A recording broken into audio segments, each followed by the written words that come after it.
Hello there, everybody. Welcome to Let's Talk About It with Yogi Hamm. I'm Yogi Hamm.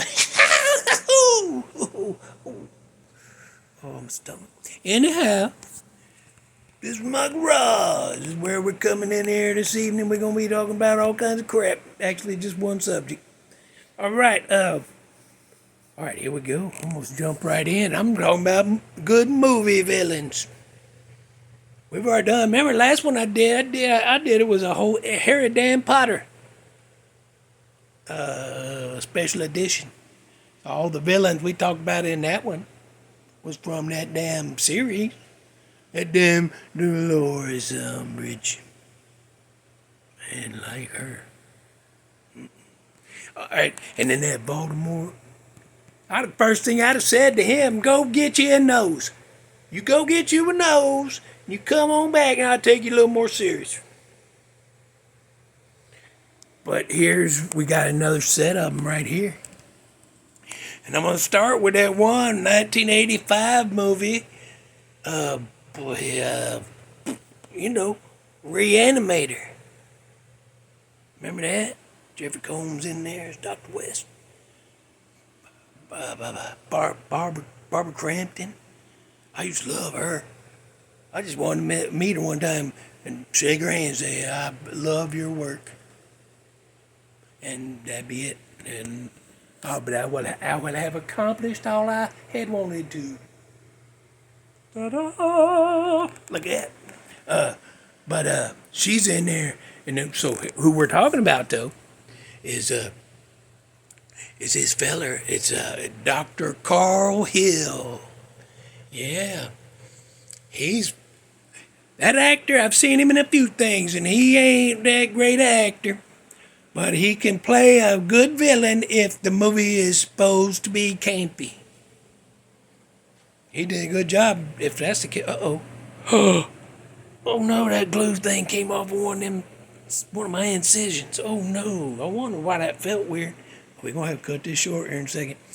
So, that Dr. damn Carl Hill, he gets his head cut off, but he's zombified from that green crap. And so his body come on and pick his head up and just take it wherever he wants to go with it. And then Barbara Crampton, she's in there. She's tied to a table naked. And I tell you, I don't know which is more disturbing. What Dr. Carl Hill does to Barbara Crampton, some of the stuff he does to her using that head, that's nasty. So I don't know if that's more disturbing or the fact that I've seen that movie like 17 times. I probably shouldn't have said that. I'll edit it out. Forget you saw it. Next, Witchfinder General, 1968.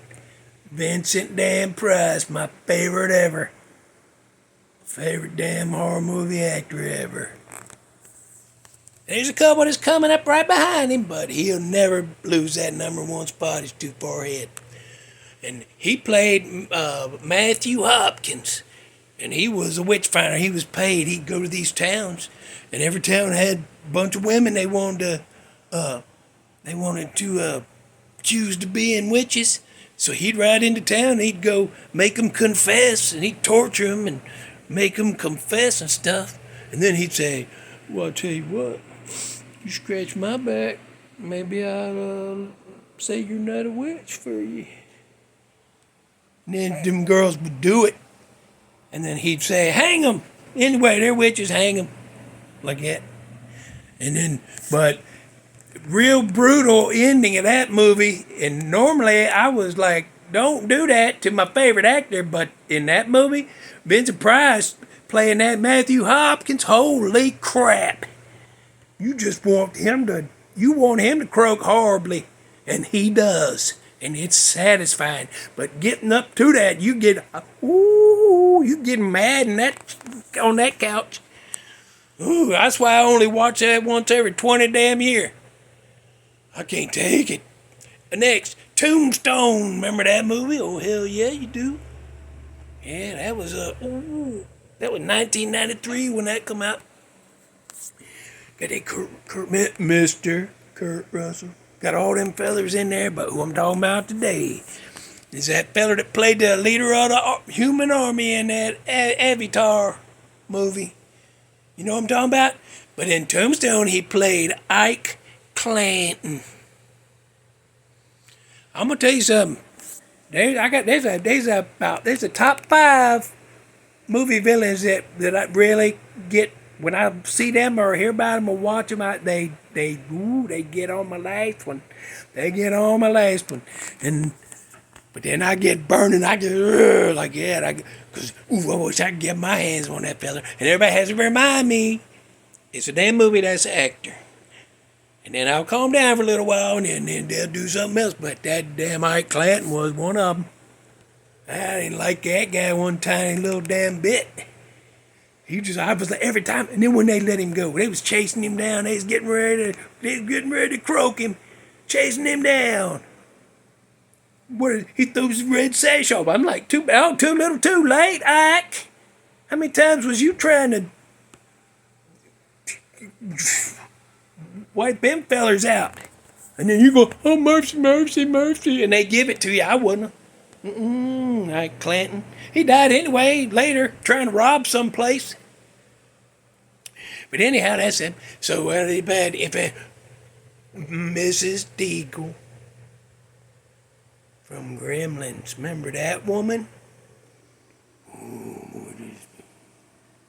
She got hers though, did she?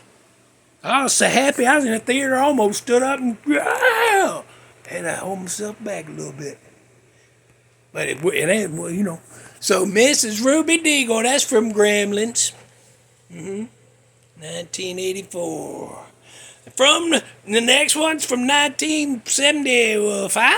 73, 75. The Exorcist. So the villain in this one is that thing that was in that girl. And that, you know who that is, don't you? Pazuzu.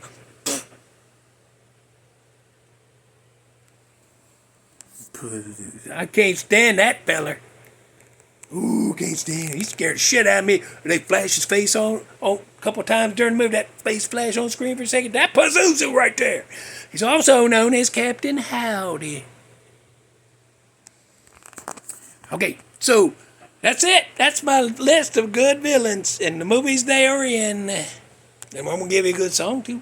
And I was like, oh, this is a go. I love this. When it first came out, I was on the radio every hour, and I couldn't wait. Rolling Stones, 1978. Beast of Burden. Yeah, go listen to that. Rolling Stones, Beast of Burden. I love that song. I just heard it the other day, and I hadn't heard it in a while. When it come on, I was like, oh, hell yeah. And then I said, I'm gonna make it, put it over here on the list so I can pick from. And I just did. Imagine that. All right, that's it. If you think of other villains that you don't like, put them in the comments. Let me talk about them.